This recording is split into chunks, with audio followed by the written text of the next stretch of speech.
This is the Lone Crater YouTube. We hope this video helps. You start by confirming you have the raw text and a simple backup. Make sure files are saved. Next, identify the pattern of numbers in the words. Are they trailing, leading, or embedded?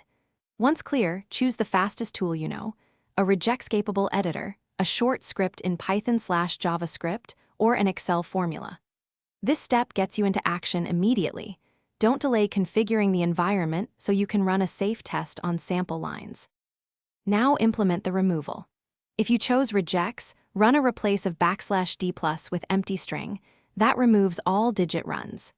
If scripting, loop characters and append only those that are letters or allowed punctuation. This gives precise control over accented characters and hyphens.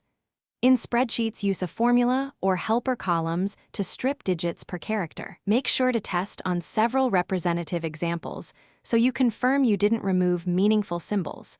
Adjust the pattern or whitelist accordingly before processing everything.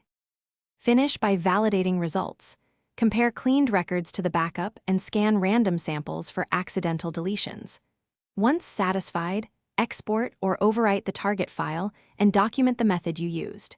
If you find issues, troubleshoot by rerunning on a small subset while adjusting the rejects or character whitelist. For example, allow umlauts or apostrophes if they were stripped. Make sure to save the final version and note the command or formula so you can repeat the process reliably later. Thanks for watching. Consider subscribing if we helped you.